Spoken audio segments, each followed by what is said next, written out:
Bakit sabi ni Pastor, ni Pastor ng parin. Sabi niya. Durog yan.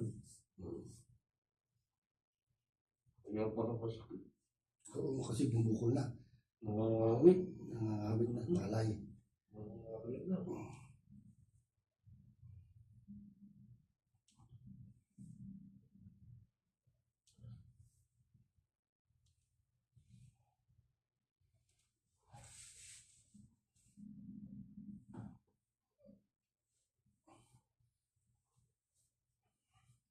Wala palang problema kahit manalo si Pastor sa at si Pastor sa, di ba?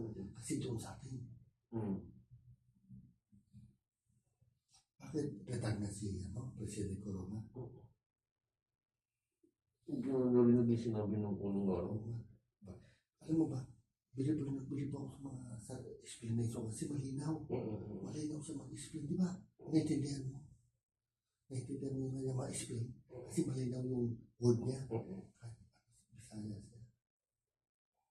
Nung una, purong English. Oo. At least ngayon, nagtatagalog. Ganun ba? Ayun.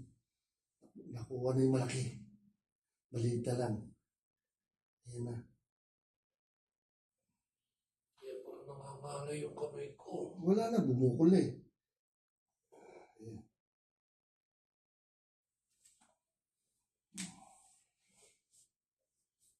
Kita mo na. Yan na. Durog. Sabi ko sa'yo eh. Durog sa akin yan eh. Sabi ko na yan eh.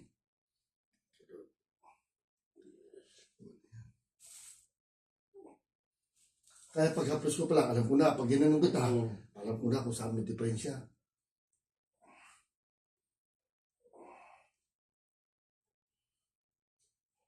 May stress ka na yan eh.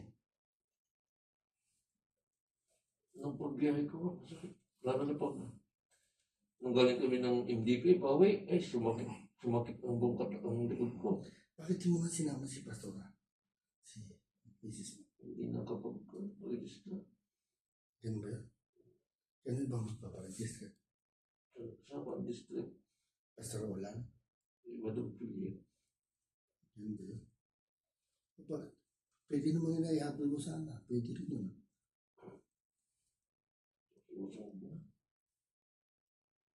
Sa Tagum noon, sa mga pa. Sa Cebu, kasama nun. Kasi po, trauma rin. Ay hindi, mga dalaga kong trauma. Jensen tayo. Actually, punta sana ng Jensen nung unang dating namin dito. Kasi may pisa na doon. Matuluto sana ng mga sinigang bambat. Mga ano. Oo, tsaka pampano. Pampano. Wala nang hindi ako pinayagan ni Pastor. Ay, malayo. Pahinga na lang. Pag pag sa Tagum, malapit. Ang Jensan. Hindi. Itong i-FM natin, Jensen tayo. Hindi ba bukid nun? Hindi na, pinakita, Jensen. Ayaw. Oo na. Yun. Sumasama na yung hangin.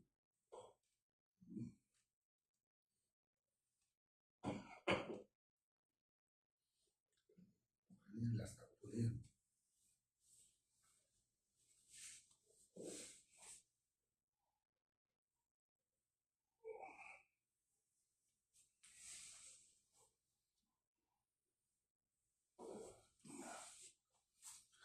Yes, Hilot Wellness Therapeutic Massage from Davao City.